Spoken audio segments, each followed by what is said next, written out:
Bryan, thanks for coming on the show, man. Yeah, awesome. Thanks for having me, Dan. Yeah, for sure. So I think at this point we've yet to really do, a healthcare marketing episode, and I think it's just fascinating. I think the timing couldn't be better or worse to focus on a healthcare marketing episode. So there's so many places we could go with it. I guess like my first question is just what are you seeing these days? Like what's exciting you about where the realm is going, and let's start with that. Yeah, I mean, it's certainly been the world's been a roller coaster for everyone the last year. But I think healthcare in general has just kind of been topic everyone's talking about. And it was really interesting as an agency, really being at the heart in New York in March. I think the entire world kind of contracted, and we almost overnight had to become like a communications agency, where we were fundamentally digital marketing and even more specifically like patient acquisition. But at that point, no one knew anything and information was changing daily. So we basically all dropped what we were doing and just became communication specialists on behalf of our clients for the first 3 months. A year in now, I think things have turned around. We're not back to where things were pre-COVID from patient volumes, but we're at an interesting crossroad of now, how do you communicate to come back into the office and let people know that things are safe and really just get healthcare back to where it was. Yeah, to dig into that a little bit. So, how would you describe the work pre-COVID versus now? Like, what's changed? Yeah, I mean, pre-COVID, and we have a different lens, I think, than most people in healthcare marketing, or I think traditionally people think of healthcare marketing a lot from like the life sciences, pharma, and even hospital side. And we're really born in the complete opposite. We started with like single doctor, hyper specialized surgeons.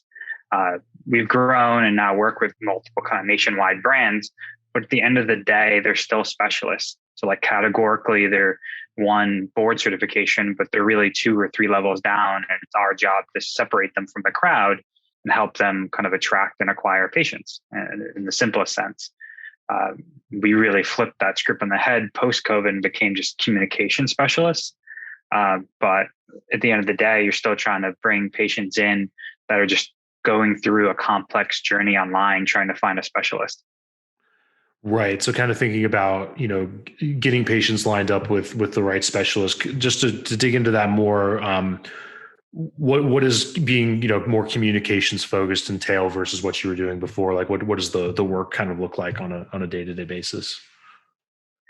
Yeah, I mean, right out the gate was just really announcing and communicating like COVID policies, like Yep. were offices even open? How were they open? Like, is it now only by appointment? Like, what are the steps being taken? Like, we overnight had to send out our film crew and do a lot of like just videography and photography around COVID policy to send out communication notices. We had multiple team members kind of step into more content roles that were maybe blurring lines and doing a few things, but really just we had to get out information much faster and just constantly be producing information as processes and information change. Yeah, makes sense. And just kind of getting out the right message, and in the context of massive change. And I guess with that in mind, I know one thing you focus on a lot is patient search psychology. And can you talk about that a little bit? Kind of has that changed in the way people search for healthcare? Has that changed in the context of COVID? And if so, how? And just what's been your experience with that? Yeah, I think it's massively changed. And the easiest way to think about it is uh, there's so much still unknown information about the effects of COVID and what other kind of potential issues it can have. So we're literally seeing people Googling things historically that were like one particular condition or a disease state or a specialist, and then appending like end COVID or how does it affect COVID? So everybody is still unknown around a lot of things around respiratory and cardiology and really just neurological issues. So there's this like giant chunk of information that people want that aren't answered. So we're doing this like constant loop with our clients to at least give them an outlet to start to put their thoughts on it, because the science isn't even there yet across the board. Right. And given that you guys are partnered with, specialist healthcare providers and so on, how has that been affected by everything? Are people, I would expect people are deferring lots of things they might have normally done, but what have you seen happen?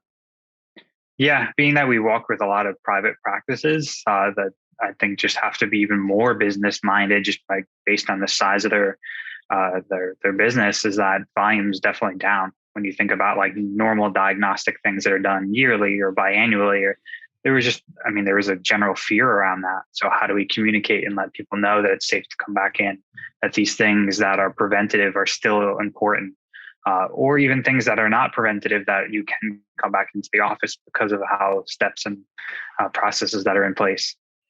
Yeah, makes sense. And I think you've had experience in other marketing roles in the past, so I'd love to just hear your experience on like what are the big similarities, differences you see between marketing something like life-saving healthcare versus a cruise line or something like that. Yeah, I think the biggest thing, and my prior experience was like a little bit more transactional. I think the one thing that people I think overlook in healthcare is just how complex the journey is to search for a choice. I mean, I always make the joke is like you're in like a department store and you're about to buy a t-shirt, and it's like, what do? You look up on your phone, you want to see if it's the best price, you want to see if there's other reviews about it, and that's just a few dollar t-shirt. So you think about someone that could be dealing with a chronic or a lifetime issue, like that complex journey online is really long. We track that and track about 15 different interactions that someone has with a brand before they reach out physically. So it is so non-transactional. I think that people don't realize the amount of touch points and information that people want online before making a healthcare choice. Yeah. And I guess on the other side, is there anything that's surprised you? And I guess that's kind of a leading question, because I'm always thinking like, yeah, there's a lot more research that must go into like a healthcare purchase. But at the same time, sometimes I think people research the next car they're going to buy more than they might take care of themselves. Right. So I'd love to hear, like, is there anything that, and maybe not along those lines, but is there anything that kind of jumps out at you as like, wow, I didn't think people thought this way in the context of searching for life-saving medicine? Yeah, I mean, I think and it's funny, the concept we really purport ourselves as is like building authority, and where we find people making decisions, thinking it's an authority source of information blows our mind. I think one of the biggest things is a hire that we made about 2 years ago is someone that specialized in patient acquisition from social media. And she really just disproved us. Like, we've been in the space about 10 years, and social media has always been the smallest source of new patient volume. In the last few years, it's still small, but it's the fastest growing. That it's really like surprising the amount of people that go to social media channels to not only search and validate for information, and especially around healthcare. Wow. I'd love to dig into that more. Like, what does that look like? Is that Facebook posts from friends and family? Is it just the news feed? Like, how does it end up playing out? Yeah, I think it's both, depending on kind of how big of an organic channel you have, or if you're putting some kind of a paid budget. But yeah, I mean, that first, and there's a lot of software companies, even within healthcare, that just help validate that peer-to-peer review. So that if it's talking to a patient or talking to a loved one that went through it, and just getting that validation on social media, which makes sense in itself. You want to be hearing from someone that's going through or went through what you went through. Right. And considering that was surprising, and you guys, it was some research that you came upon, relatively recently. What was your assumption? What were you thinking people were doing to vet these things? We always saw social media as more of like a validation channel, that it wouldn't be the first touch point and it wouldn't be the last touch point. It was more, and we never ignored social, but that it was a validation, where we would often see like the inbound channel would be like a pay-per-click ad, or a well-written article that's found organically, or some kind of more direct marketing. Social would be a validation step along the way, and then they would come back and convert, usually on the website or through another touch point. But we're now seeing social as being the primary and first touch point, and then even the converting touch point. Yeah, that's interesting. So people are literally like going into Facebook and searching in the bar, whatever ailment, diabetes or something, and then seeing what comes up, or is it like how is it playing out? Yeah, I think it's more on the demographic side. So that's like, for us, we categorically look at marketing platforms either with intent or demographics. So intent, we're going after like that diabetes search on like a search engine. Less people go into social channels to really look things up. it's more of like, how do we get the information in front of someone based on their demographic, or like using some kind of like if it's a hashtag or something, they're like, how do you elevate information that they ultimately then consume versus them actively searching like a term with a specific intent. Right. That makes sense. And then they're getting all the cues hit, through the validation that comes from their friends and family, kind of disseminating that too, if that makes sense. Yeah, I think it's just a generational thing that we can't avoid. I mean, it's like the adoption of telehealth, the adoption of live chat. Just the younger generations want information quicker. They want answers quicker. And a lot of them have grown to where social media is just their channel or choice to interact on, where they're not using search engines in the traditional sense that we are. They use crowdsourced information on social media channels really almost as their search engine.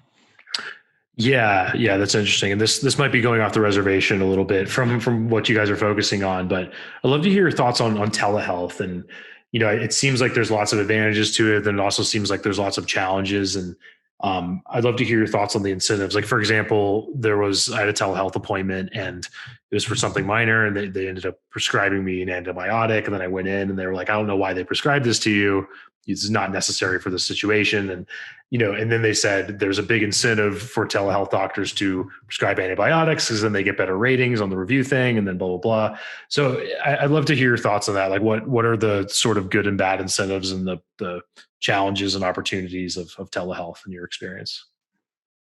Yeah, and I'll caveat. I mean, I can give 2 cents and opinion on that, but it's definitely a world far away from us. Like, we're not a software company.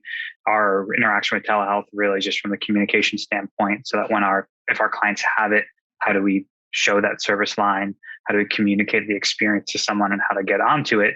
There's a lot underneath, even from like a policy and a regulation and a pricing standpoint, that you're seeing kind of ebb and flow, that the gates were just kind of opened with post-COVID world.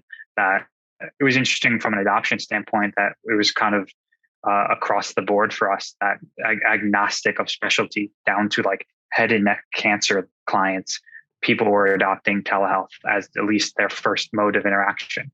It obviously can't replace the entire interaction when you're doing something like a treatment like that, but really across the board, we saw adoption. And then now you're seeing kind of the retraction of that commercial payers are not covering telehealth. So then you're trying to understand where is its place in the community, because like you're saying, it certainly is an area that can have problems, that it's not going to just replace what was there before. Yeah, I guess one thing that comes to mind, and I'd love to hear your thoughts on it, is it seems like the rise of telehealth definitely puts a higher premium on marketers, right? Because it becomes something that's way more measurable than an inpatient. It gets less messy than having to get somebody into an office and all these sort of things. And it seems like another thing that's easier to track. But I'd love to hear what you think of that. Yeah, I mean, the great things about telehealth, especially when you think it extends to the community more, so it gives access to healthcare. But then underneath that, is it the proper healthcare? Is it limiting any types of diagnosis? That's really what like the more software and technologists of the world are trying to answer and make sure that it should lower the barrier of entry to get healthcare, and it should hopefully reduce the cost of that first interaction.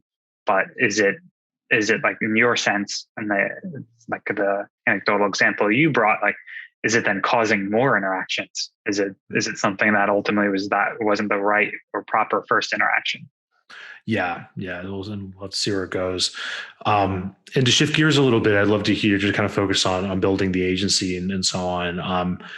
I think one thing that creates a lot of anxiety for the agencies we interact with is where to focus. Whether it's niching or specializing, however you want to put it. What does it take to actually put up your shingle and say we only work with this industry? So I'd love to learn a little bit about your journey and kind of how you guys came to focus on healthcare versus all the other areas out there.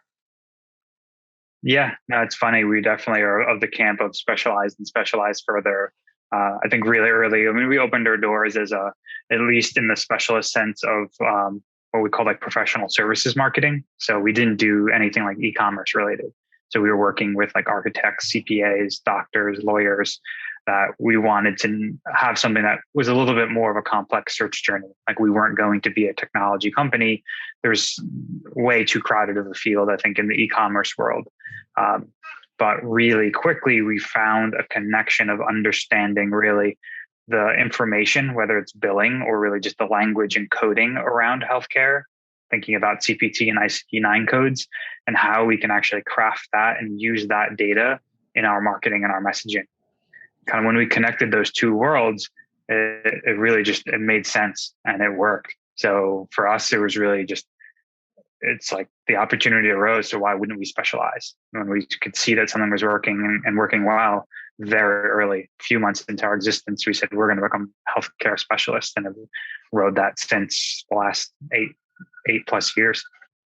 Yeah. And to play devil's advocate, I mean, aren't you guys giving up tons of business? You know, how often are you like regretting it when another opportunity comes along and a professional services area you could serve? Like, how have you thought about it X years in? Yeah. I mean, I could tell you, like, my Jekyll and Hyde brain has changed a lot over the 10 years of just being an entrepreneur. That early on, there's that headspace of when you just really are in that scrappy mode of bringing in any clientele. So it's hard to go, well, why would I turn away revenue at a moment when that's all that really matters is getting growth? But I will say, when we started, I mean, at that point, it was just me. Really quickly, you realize by specializing, there's a kind of a power in saying no as well, that allowed conversations to open up much faster or close faster. That can also just be as helpful.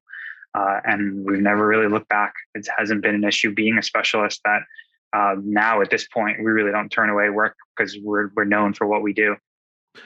Yeah, that's super interesting. And I guess with us specializing on the agency world, it's sort of inspired, solving other problems down the value chain. We're kind of focused on the new business front. So it started out with lead gen, and now it's involving, potentially learning and modules for how to like get better sales outcomes and all that stuff. So I'd love to hear your experience with that. By specializing, have you gone further down the value chain and kind of developed other programs, or kind of how have you thought about continuing to serve that market?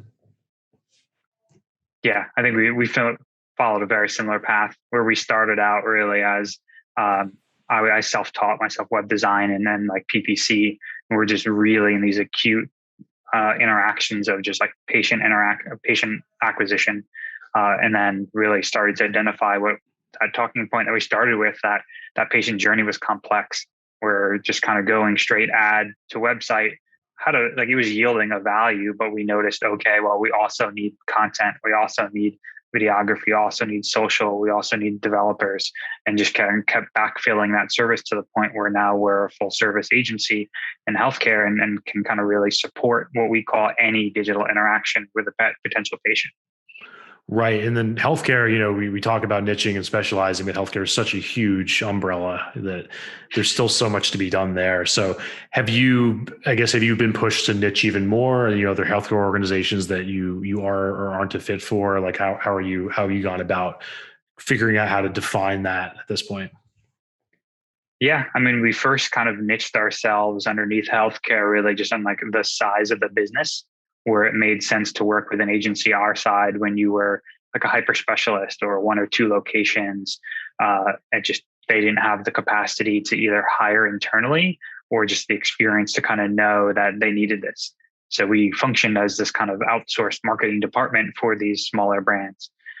We've then since grown with a lot of those existing clients. We're just grown as a company that we can now kind of level up to that next kind of more multi-specialty, multi-state client.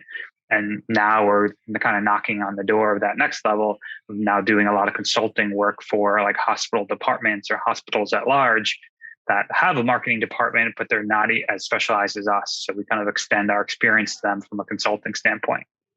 Right. That makes sense. And with that in mind, assuming you are selling to doctors or you have been in the past, what's it like selling to doctors? How do you make that work? Yeah, it's an interesting beast. There's a dual mindset that if we know we're talking to and selling to an acting doctor, that's also the business of the practice, is very different than if we're interfacing with a brand that is big enough that has someone administratively looking over the business of the practice. So when we're selling to a doctor, our interactions are like really acute and quick. And once we kind of cross that trust hurdle, it almost becomes minimal that they just trust us at that point. Like their time is so valuable because the minutes they're not working, the brand's not making money for them. And that's a hard spot for a doctor to be in when they're running the business and generating the revenue. So we then have the other side of our clients where we'll often interface with like a CFO or a COO or a business lead. That's a very different conversation.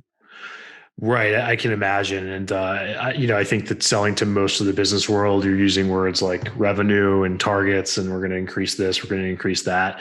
Does that change in the healthcare world? Do you have to soften all that language to make it, more based around patient outcomes and doing well? Like how does, it sounds like you moved into healthcare from other industries. So were there like interesting learning curves for the linguistics, I guess? Yeah, no, it definitely was softened. My previous life was in like project management in the finance world. So we're starting to crush back into that headspace when we're dealing with more like the COOs of the world.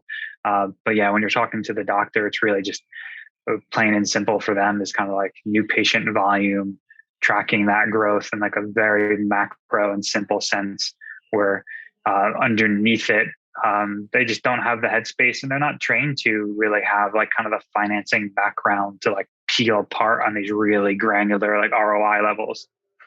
Yeah, that makes sense. And to dig into new business more, I love to hear what's worked, what hasn't worked for you guys. For context, we do a lot of outbound targeted outreach for our clients, and that can work really well. What we're doing right now, if you get meta, thought leadership is big. What's been effective and ineffective on the other hand for you guys kind of to reach doctors at this point? Yeah, I think we're cresting that kind of thought leadership outbound world now. To start, it really was all referral. Like we started in Manhattan with these kind of hyper specialized groups.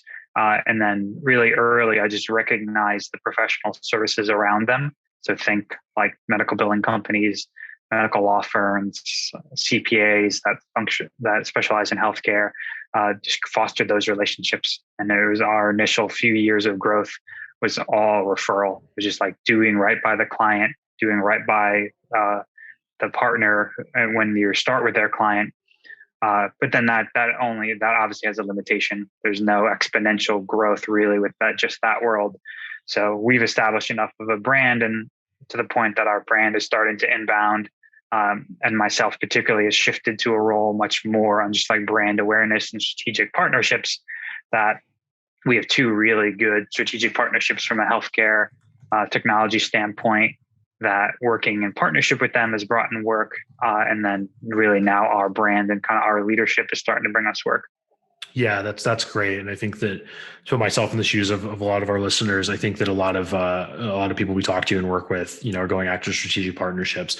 Is there anything that you found to be useful? I mean, I think that a lot of people kind of get on calls with third parties and they have nice conversations, and a few go places, others don't. And then other people are just, kind of tossing out commission arrangements right off the bat.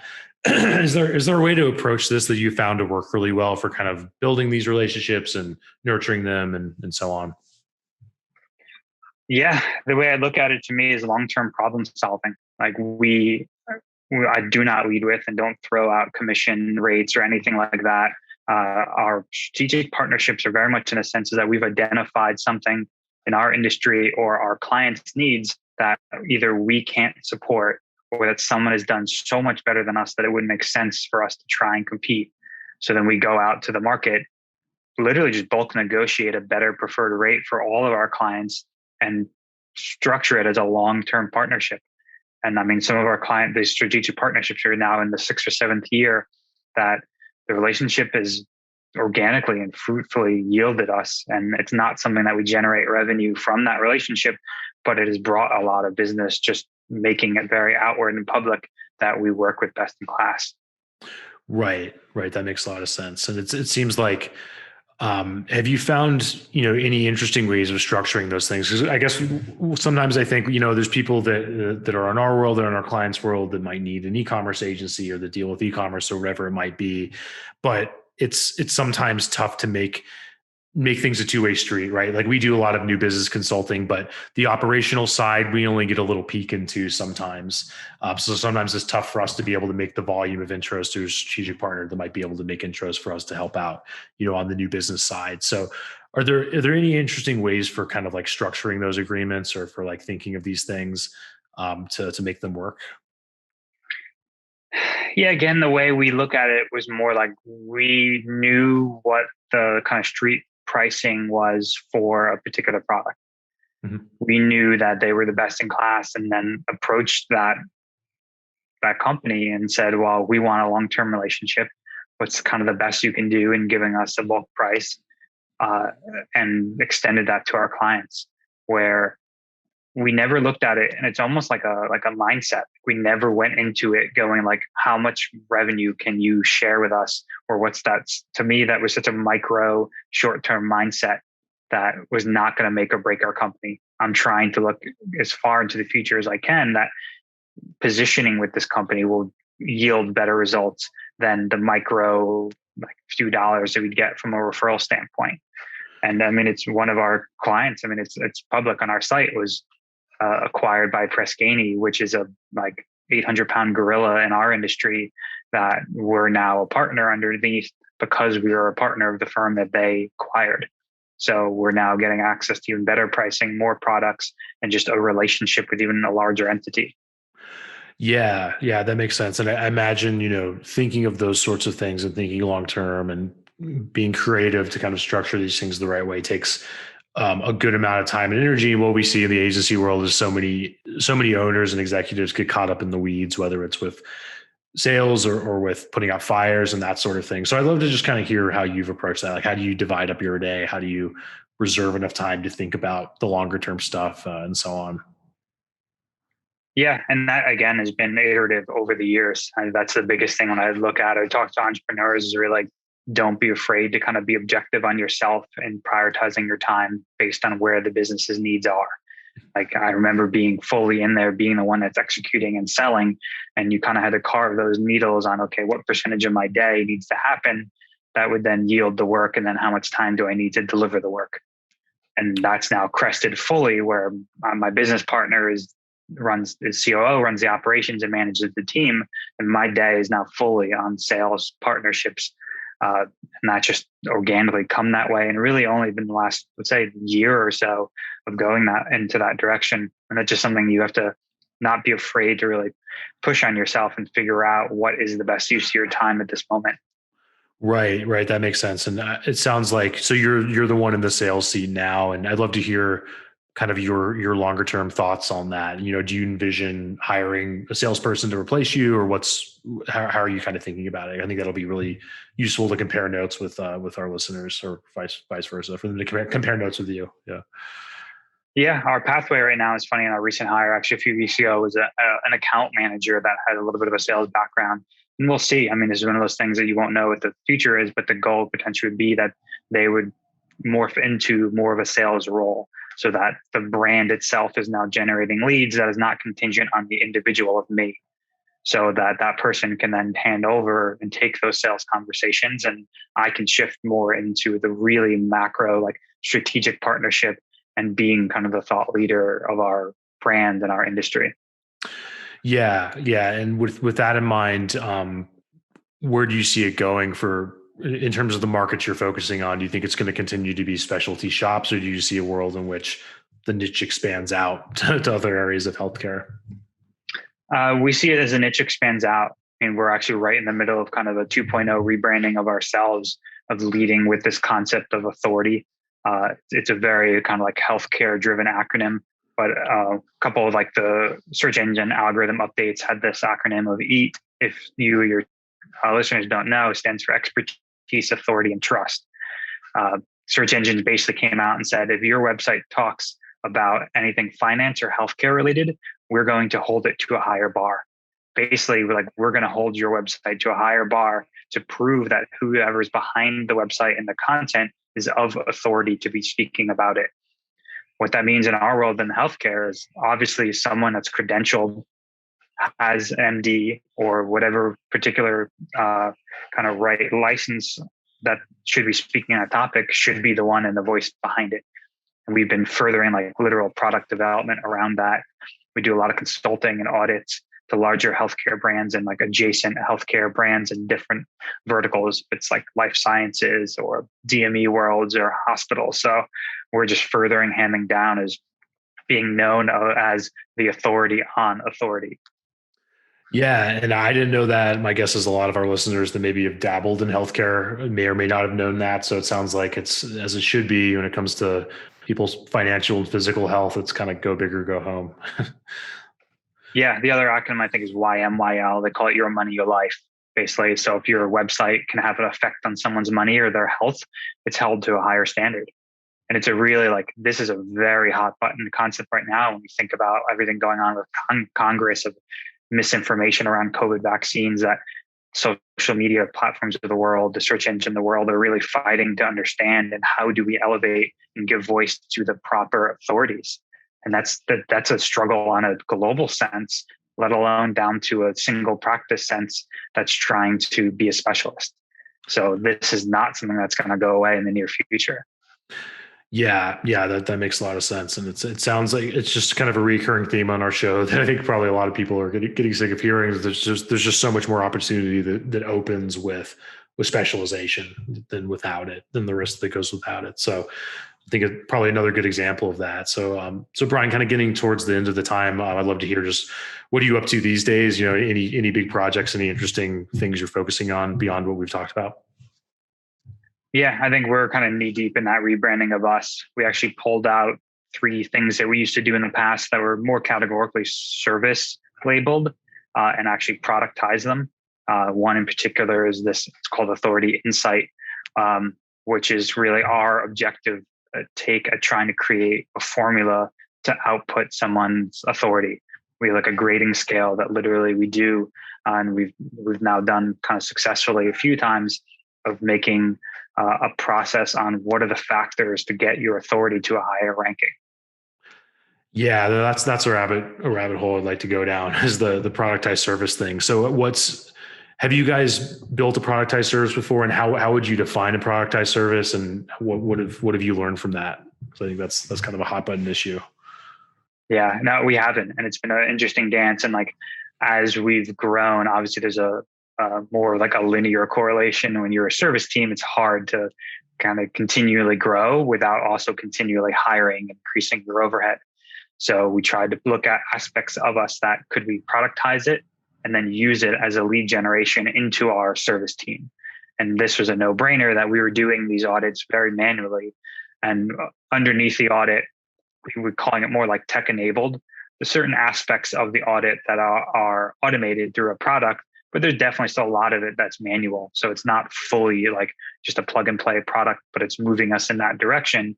And then it's also a lead generation source into our service team, because not only do we feel we know the formula around making someone an objective authority, we can then execute on the work for it as well. Right. So it's almost like it was kind of part of the process, and people were interested in it in a way that was maybe a little more detached from the whole thing. So it seems like it was kind of a no-brainer. Yeah, and it's a soft introduction to us when someone doesn't know us, or most of our referrals came from existing clients or someone that knew our work. So that trust barrier was kind of crossed very quickly. Now that our brand is getting out there and someone inbounds us, they don't have that background or experience. So this product is kind of a softer introduction, especially when I think about larger healthcare brands or hospitals.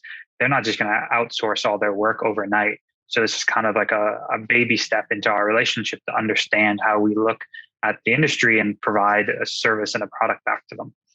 Yeah. And just to, maybe I should have asked earlier, but to dig into it a little bit more, what does the product look like? Like what's the deliverable in a nutshell? Yeah, it's basically 2 documents. There's one generally that's like really in depth. That's like almost read like a developer. It's kind of like when we've done this audit, it falls into 3 categories where we give a grade to your on-site authority. So like your primary website, we give a grade to your off-site authority. So that could be physical or digital, but not on any properties you own. And then we give a grade on any kind of advertising that you're doing. So you literally have a snapshot of where we put your grade between those 3 categories. And there's like a technical document that shows kind of where we base all our findings or what tools we've used to do that. And then there's like a softer document that's kind of like the presentation when we're not talking to a technical team on, hey, here are the recommendations. This is how we would explain this to someone that isn't technical and how to kind of implement and the pathways forward. Yeah, I love it. And it's funny how, like, as you specialize, it almost feels like the agency becomes more of a consultancy and you're kind of dealing with higher level problems within a business and everything. So and it sounds like a great lead generation tool as well. So it makes a lot of sense. Awesome. So with that, Bryan, how can people get in touch with you and kind of follow what you're up to? Yeah, personally, I'm on LinkedIn the most. I think I try and be active in the community and then produce a lot of content. And then, or as a company, you can always reach out to us on our website. We offer free consultations around that concept of authority. Those are probably the two best channels. Awesome. Thanks, Bryan. Appreciate your time. You too. Thanks, Dan. It was a pleasure.